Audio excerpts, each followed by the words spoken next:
Helo, a chroeso i'r pedwaredd fideo yn y cyfres yma ar y GameMaker. Yn y fideo diwethaf, wnaethon ni greu gwrthrychau a sut i ychwanegu nhw mewn i ystafelloedd. Ar y funud, maen nhw ddim yn gwneud unrhyw beth, felly yn y fideo yma, ni'n mynd i edrych ar sut ni'n rhoi ymddygiad i'r gwrthrychau. So sut ni'n cael nhw i wneud pethau, a y ffordd o wneud hynny yw trwy ychwanegu cod. Felly gewn ni cau y golygydd ystafell, a gewn ni edrych ar sut i wneud hwn. Felly, ni ddim yn mynd i wneud unrhyw beth gyda'r car am nawr, so gan ni cau hwn. Ond, y peth cyntaf gawn ni wneud yw gallwn ni ychwanegu symudiad, so rhyw ymddygiad o sut mae'n symud i'r player character, so y prif cymeriad. So os ni'n agor i fyny y golygydd y gwrthrych yma, chi'n gweld bod y ffenest digwyddiadau yn agor i fyny ar y dde, so events. Os nad yw e, wel mae y botwm yn y gwrthrych y ffenest ar y chwith, gallu gwasgu ar y event sy'n mynd yn agor i fyny, a chi'n gweld bod rhyw fath o gwifren gwyrdd rhwng y ddoi, i gweud bod nhw'n wedi cysylltu. A o fewn fan hyn, bydd ni'n gallu creu digwyddiadau sydd yn digwydd pryd mae rhywbeth yn sbardino nhw, so when something triggers those events. So mae rhywbeth yn digwydd sydd yn sbardino rhyw ymateb o'r gwrthrych. A ni'n gallu dweud sut mae'r gwrthrych yn mynd i ymateb i'r digwyddiad. A mae llwyth o digwyddiadau os ni'n edrych mewn fan hyn. Mae gyda ni create, destroy, ac yn y blaen, mae llwyth o bethau. Yr un ni'n mynd i edrych arno yn bennaf yw key pressed. Os ni'n meddwl am creu cymeriad, ni eisiau bod y cymeriad yn symud pan mae rhyw defnyddiwr, rhywun sy'n chwarae'r gêm, yn gwasgu ar unrhyw bysell ar y bysellfwrdd. So falle bod yn allwedd y bysell i'r dde. Ni eisiau cymeriad i symud i'r dde. Felly dyna beth ni'n mynd i wneud gyntaf. Mynd i cael cymeriad i symud pan fod rhywun yn gwasgu ar y bysell i'r dde. So os ni'n mynd i key pressed, mae bach yn wahanol i key down, a wedyn ni'n mynd i roi mewn key pressed right. Okay, so mae'r opsiynau i gyd fan hyn, a mae llwyth o bysellau, fi'n credu'r gair, bysellau gallwch chi defnyddio, ond yr un ar gyfer symudiad sy'n ei fwy o symwyr yw key pressed right. A mae hwn yn agor i fyny golygydd y cod ar gyfer y digwyddiad yma. So mae unrhyw beth ni'n ysgrifennu yn y ffenest yma nawr yn mynd i effeithio just y digwyddiad key press right sydd wedi agor i fyny. A chi'n gweld bod dwy llinell yn y golygydd yn barod. Nawr, mae hwn maen nhw'n sylwadau. Maen nhw ddim yn effeithio unrhyw beth, maen nhw'n just ar gyfer y person sy'n darllen y cod. So, hyd yn oed os chi'n, does dim rhaid ni wneud unrhyw beth gyda nhw, ni'n gallu anwybyddu nhw am nawr. Ac o dan y llinellau yma, ni'n gallu ychwanegu cod sydd yn mynd i rhedeg pan bod rhywun yn gwasgu ar y bysell i'r dde. Okay? A beth ni eisiau i ddigwydd yw bod y cymeriad yn symud i'r dde. Felly, mwyn wneud hwn, mae rhaid ni edrych ar cwpl o bethau i helpu ni wneud e. A beth ni'n galw'r rhain yw newidynau cynoesedig neu built-in variables. Mae sawl newidynau cynoesedig yn GameMaker, ond cwpl byddwn ni'n edrych arno yn bennaf yw direction a speed. Iawn, so byddwn ni'n canolbwyntio ar direction i ddechrau gyda. So fi wedi ychwanegu dwy llinell fan hyn, a nawr fi'n mynd i ysgrifennu llinell y cod fan hyn. So cod Syml, fi ysgrifennu y gair direction, ac os chi'n gweld, wrth i fi wneud hwnna, mae GameMaker wedi ceisio dyfalu beth fi eisiau wneud. Mae'n rhoi i fyny cwpl o newidynau cynoesedig, so built-in variables, a hefyd ffwythiannau. Ni ddim yn edrych ar ffwythiannau am nawr, ond mae'n gweud wrth ni bod na newidyn o'r enw direction sydd yn barod yn rhan o'r gêm. O ddim rhaid ni creu y newidyn ei hunan. So mae'n deall beth yw ystyr y gair direction pan ni'n ysgrifennu fe i mewn. Ac felly, mae gan y gêm gosodiadau yn barod ar gyfer sut ni'n dweud wrth fe pa cyfeiriad ni eisiau mynd. A y ffordd mae fe'n gweithio mewn fan hyn yw ni'n rhoi equals a wedyn 0. Na mae 0 yn golygu mae'n gwynebu i'r dde. A'r ffordd mae onglau yn gweithio gyda cyfeiriad yn GameMaker am ryw reswm, mae fe'n mynd gwrthglocwedd. So 0 yw i'r dde, 90 gradd yw i fyny, 120 gradd yw i'r chwith, a 270 gradd yw i lawr. Felly mae fe'n bach yn od, mae fe'n mynd gwrthglocwedd, so cofiwch hynny. So am i'r dde, ni'n cadw fe fel, ni'n rhoi 0, so mae'n mynd i symud i'r dde, neu ddim symud, sorry, mae'n mynd i pwyntio i'r dde. Ac fel JavaScript, mae GameMaker Live, so y iaith yma ni'n ddefnyddio, mae fe'n penodol iawn sut chi'n ysgrifennu llinellau o cod.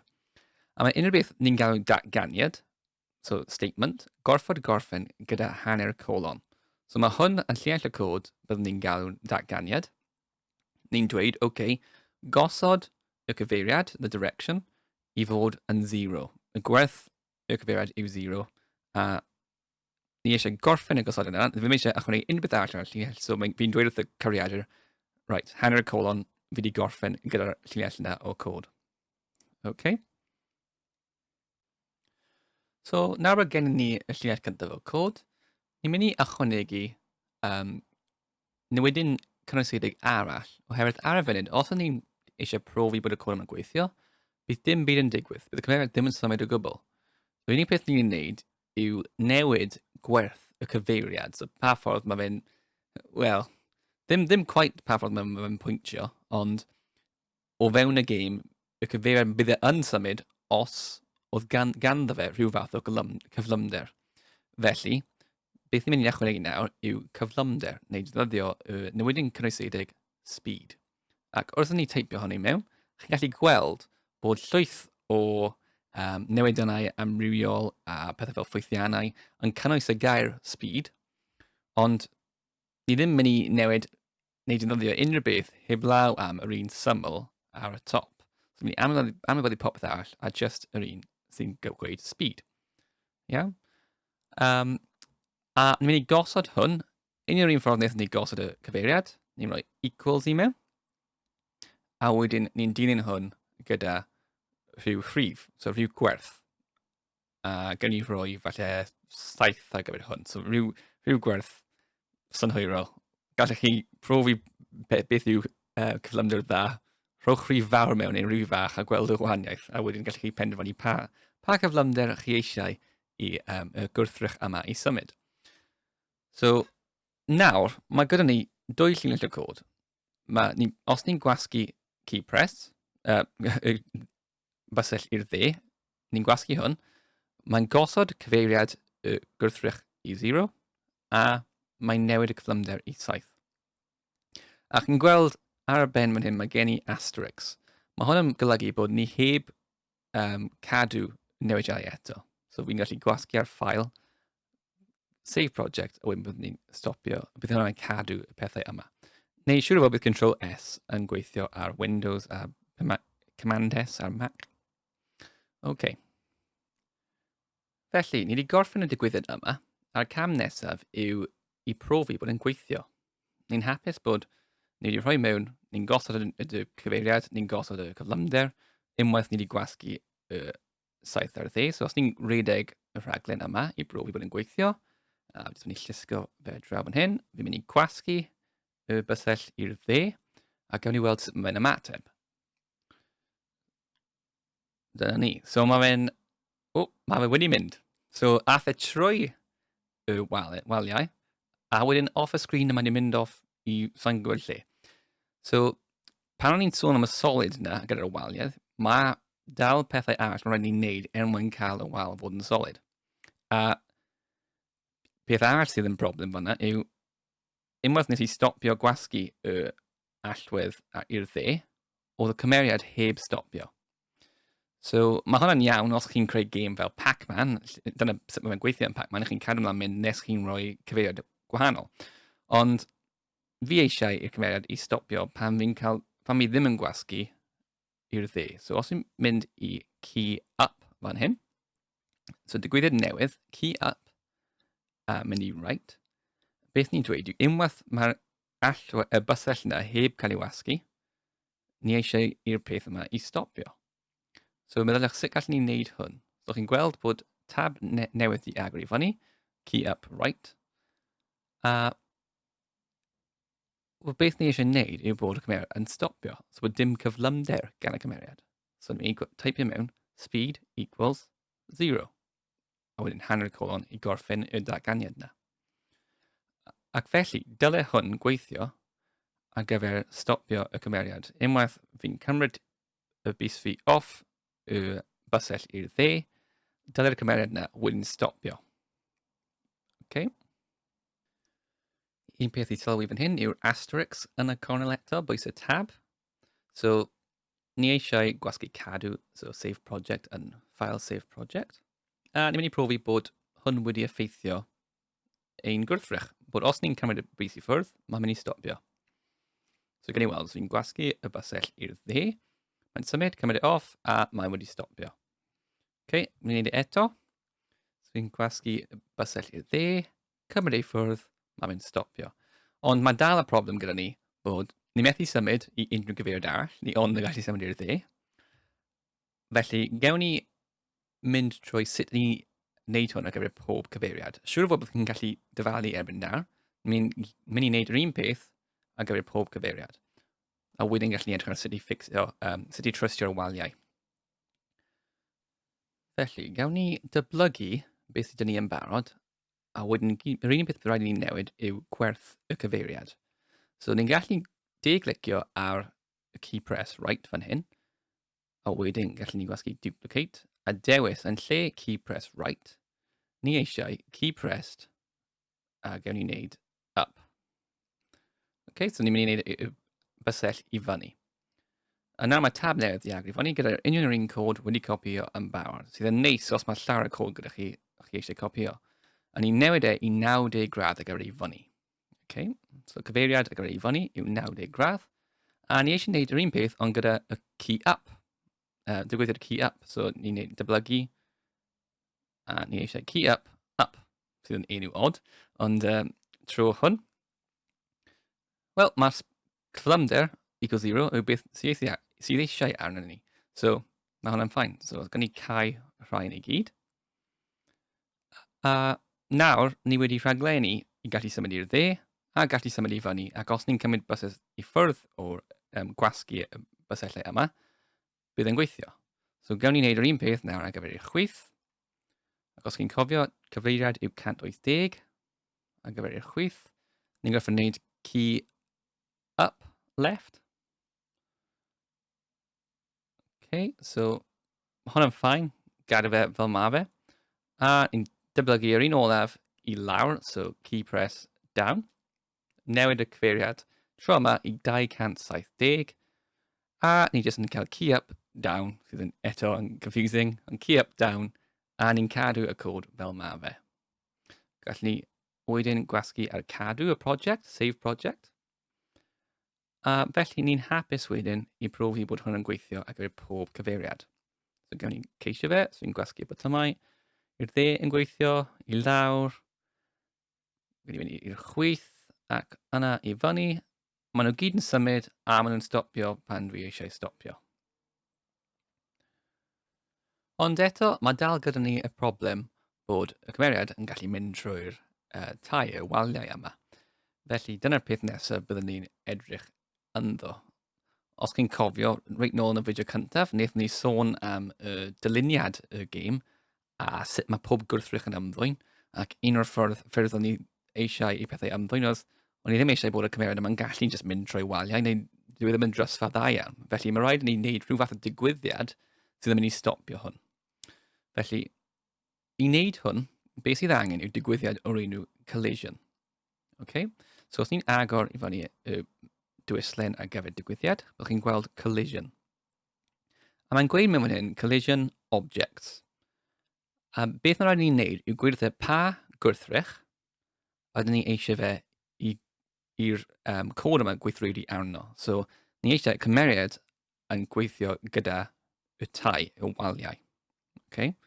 So, beth sy'n digwydd pryd mae'r cymeriad yn cyffwrdd ar house object fan hyn, neu'r waliau. Ac felly, nawr ni wedi gosod y digwyddiad I fyny, mae rhaid I ni ysgrifennu rhyw fath o cod yn y tab sy'n newydd agor. y ffordd fwyaf hawdd o wneud hwn yw, siŵr o fod byddwch chi'n gallu dyfalu eto sut byddwn ni'n wneud hwn, a sut ni'n wneud yw just gosod y cyflymder i fod yn 0.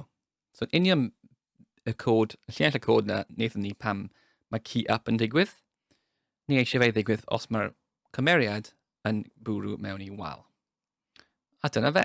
So, gael ni cadw'r prosiect a gweld sut mae hwn yn edrych pan ni'n profi fe.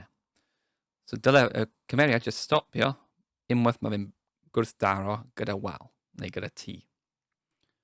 Okay, so, os ni'n mynd draw, so mae wedi stopio. Pob tro mae'n bwrw rhyw fath o T, house object, mae fe'n mynd yn sound, a mae ddim yn gallu mynd trwyddo fe. So, ni wedi datrys problem fyna. Felly, ni'n hapus gyda sut mae'n gweithio. Mae fe yn mynd off y screen os ni'n mynd off y screen, ond di hwnna ddim yn problem enfawr ar y funud.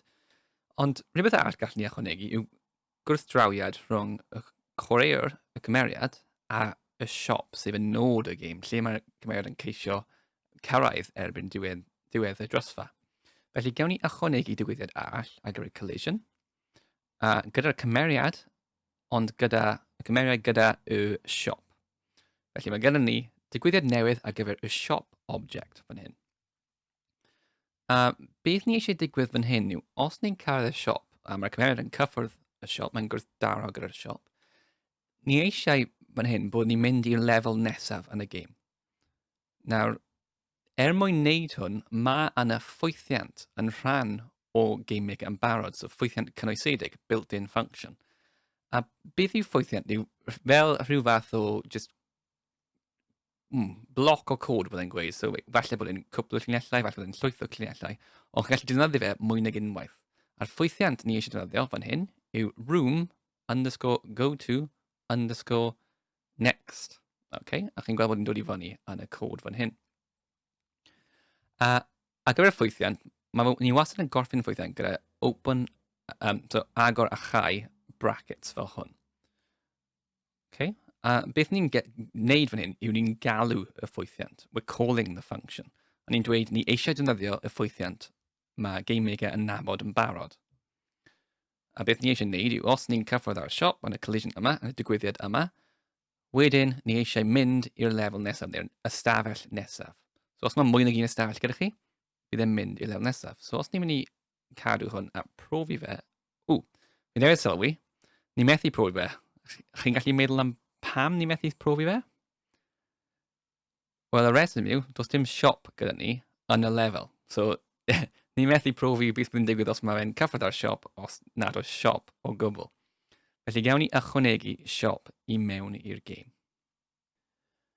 Felly, gawn ni gwasgu ar y siop object, a ni'n mynd llusgo fe i mewn. A mae fe'n eitha fach, so falle gawn ni just llusgo fe i wneud yn fwy. Cofiwch, gallwch chi wneud hwn o fewn y gwrthrych, y golygydd y gwrthrych, neu nid y gwrthrych, y corlyn. Ond am nawr, ni'n mynd i just wneud e fel hwn. Wedyn profi bod e'n gweithio. Okay. Mae'r siop di mynd bach yn blurry. So dyna un o'r problemau gall digwydd gyda y addasu y maint o fewn y ystafell. A mae problem arall da ni hefyd. So mae hwnna'n neis, mae'n dangos reswm pam mae rhaid ni profi y gêm, oherwydd o'n i ddim yn disgwyl bydd hwn yn digwydd, ond fi methu ffitio trwy y gap yna. Fi'n credu y rheswm yw oherwydd mae maint y chwaraewr yn fi'n credu mae'n 128 pixel, a mae'r maint y gap yna hefyd yn 128. Felly, does dim lot o margins, dim lot o lle i ffitio trwyddo fe os nad yw'n berffaith. Felly, un ffordd gallen ni trwsio hwn yn gyflym bydd, so os ni eisiau cywiro hwn, gallen ni just wneud y chwaraewr yn llai o seis am nawr, just yn y fideo yma. Mae yna ffyrdd fwy datblygedig o wneud hwn, ond ar gyfer y fideo yma, bydd yn haws just i wneud y chwaraewr llai o maint. Felly, gewn ni addasu maint y corlyn chwaraewr, wneud e bach yn llai, so falle gewn ni roi 96 pixel. A dylai hwnna roi digon o le iddo allu symud trwy'r gap yna yn y gêm. Gawn ni rhedeg eto. OK. A os ni'n lliwio, navigate trwy'r drysfa sydd dyn ni fan hyn. Digon hawdd ni gallu mynd trwyddo. Nawr, beth sy'n mynd i digwydd pan ni'n cyfredd y siop? So mae problem. Mae gyda ni rhyw fath o gwall. Iawn, error. Mae'n rhoi rhyw fath o gwybodaeth. So mae GameMaker yn rhoi gwybodaeth am beth yw'r problem. A mae gyda ni 4 llinell y cod fan hyn. Mae'n sôn am y siop, a mae'n sôn am y chwaraewr. So mae'r 4 llinell yma ddim yn defnyddiol iawn i ni. Mae'n rhoi clues, ond ddim yn defnyddiol iawn. Felly, gawn ni edrych ar y 2 llinell nesaf fan hyn. A beth mae'n dweud yw, moving to next room after the last room. So, mae'n dweud bod dim ystafell arall gyda ni, dim lefel arall. Dim ond un lefel sydd, so pan mae'n trio mynd i'r lefel nesaf, dos dim lefel nesaf. A chi'n gweld, mae'n rhoi fwy o gwybodaeth fan hyn, mae'n sôn am y player character object, collision gyda shop object, a mae'n gweud llinell 4, so line 4, a mae'n dweud beth yw'r llinell sydd yn achosi'r problem. A mae'n dweud y ffwythiant sydd yn mynd i'r ystafell nesaf. So ni'n gwybod mae'r problem yma yn dod oherwydd ni wedi ceisio mynd i'r ystafell nesaf, ond dos dim ystafell nesaf. Felly mae 2 ffordd gallwn ni trwsio'r problem yma. Un ffordd yw i ychwanegu ystafell arall, fel bod yna ystafell mwyn iddo mynd i unwaith mae'n cyrraedd y siop. Opsiwn arall yw i cael y cod i gwirio os mae ystafell nesaf cyn iddo ceisio mynd at y lefel nesaf. Ond mae rhain yn fwy datblygedig am nawr yn y fideo yma. Mae gen ni pethau arall mae'n rhaid ni'n gwneud gyntaf. Felly, falle yn y dyfodol byddwn ni'n edrych ar hwn mewn fideo arall. Ond am nawr, beth ni eisiau gwneud yw cau y holl ffenestri a ni'n mynd i ychwanegu ymddygiad ar gyfer y ceir. Herwydd ar y funud, mae'r ceir i gyd off y sgrin. Felly, ni eisiau ychwanegu ymddygiad i'r ceir.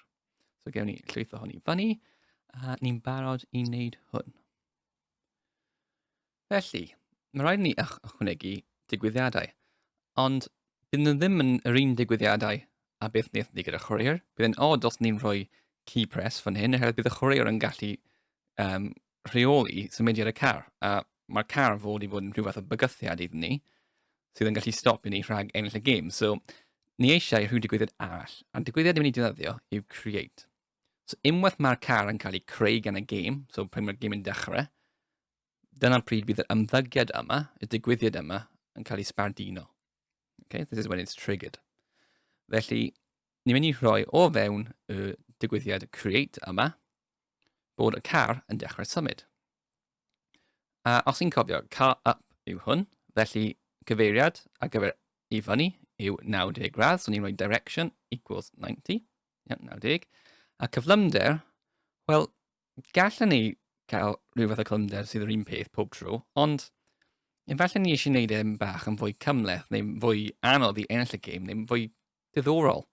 Felly, beth os ni eisiau rhoi hap cyflymder, so cyflymder sy'n cael ei dewis ar hap pob tro mae'r car yn cael ei creu. Bydd hwnna'n gwneud y gêm bach yn fwy, wel, hwylus, os maen nhw'n symud ar gwahanol cyflymderau. Felly, mwyn wneud hwn, rhaid i ni ddefnyddio ffwythiant arall. A fi'n siŵr bod yna ffwythiant os fi'n gwasgu mewn neu teipio mewn fan hyn random.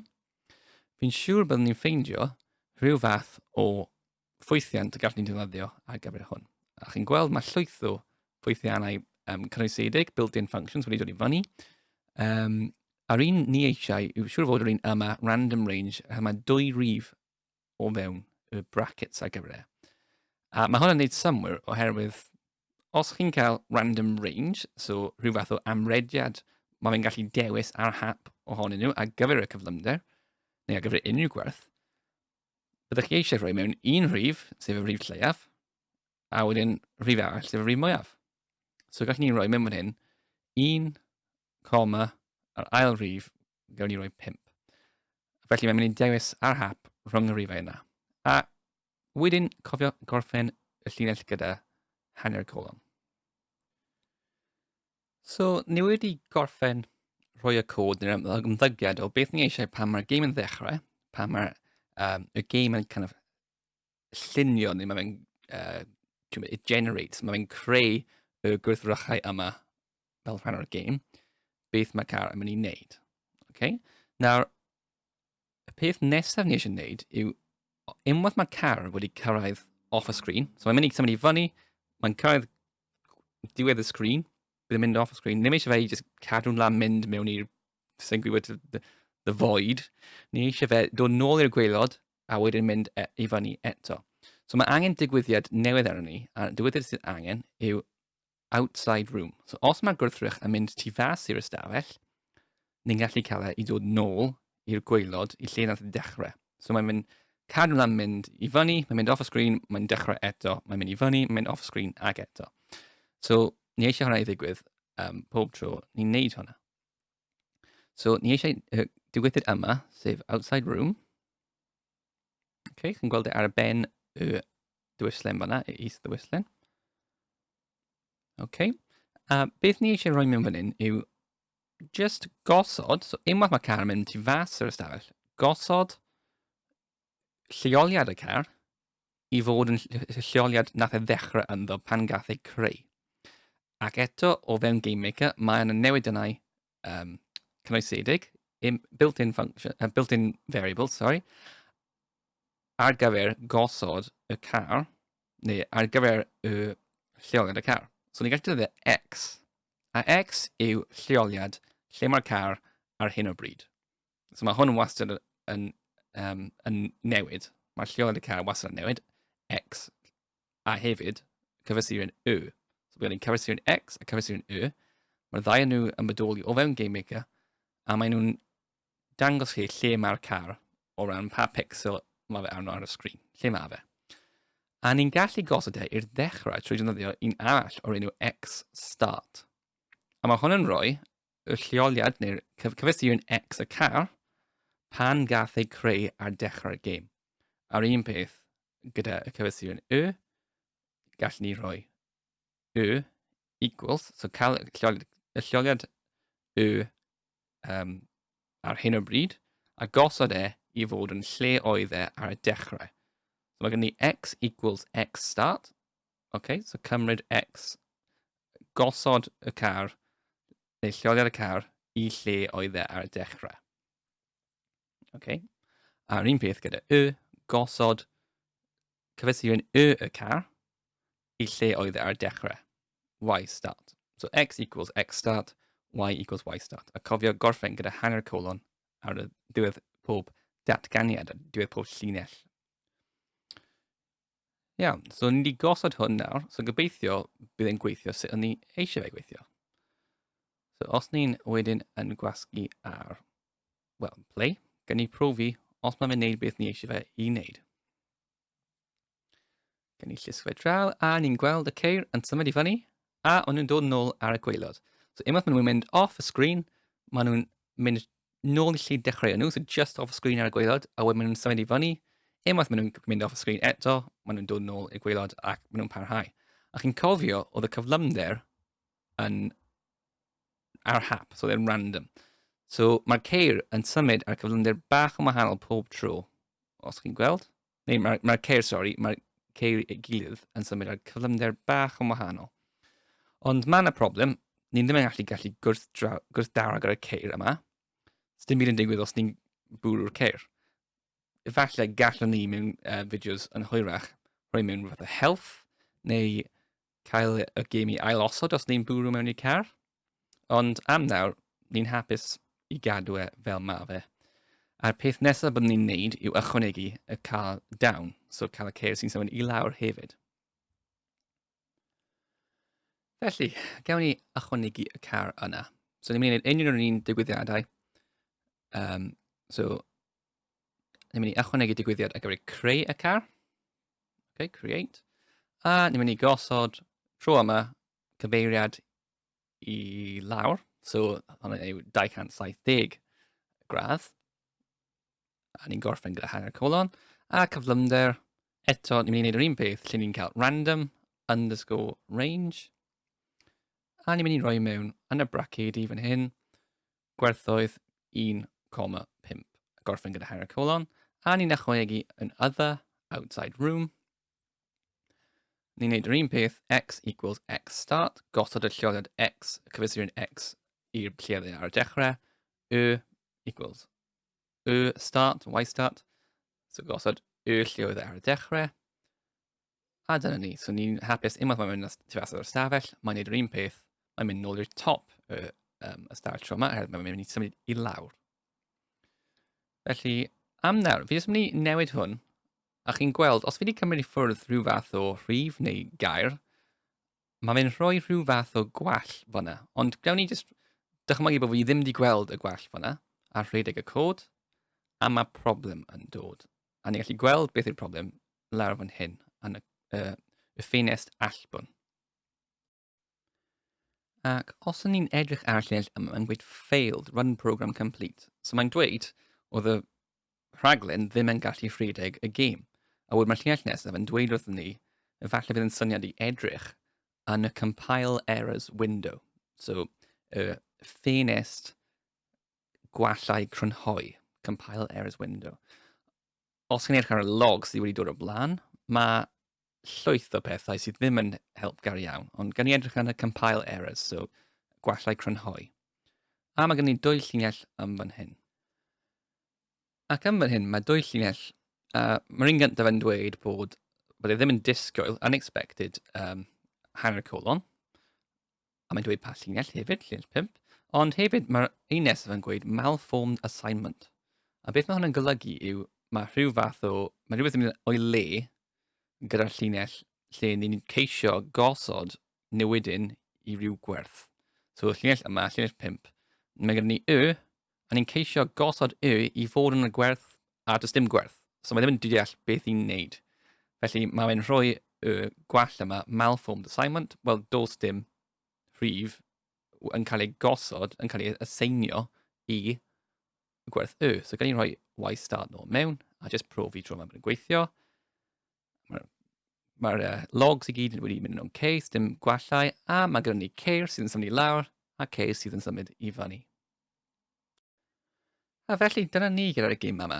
Nawr, mae yna pethau gallwn ni gwella wrth gwrs, mae lot o pethau yn bod gyda'r gêm yma. Yr un fwyaf yw, does dim byd yn digwydd os mae car yn gwrthdara gyda chi. A gallwn ni hefyd trwsio pethau fel wneud y symudiad y cymeriad bach yn fwy llyfn efallai, bach yn fwy esmwyth. Ond mae hwnna'n rhywbeth eitha datblygedig a anodd i wneud os chi'n dechreuwr. So, gobeithio bod chi wedi mwynhau y cyfres yma, bod chi wedi dod i'r arfer gyda GameMaker chydig, a wedyn gobeithio bod chi'n gallu mynd o fan hyn a ceisio pethau mwy datblygedig wrth creu gemau mewn GameMaker. Felly diolch yn fawr, a gobeithio gwelwch chi yn y fideos arall.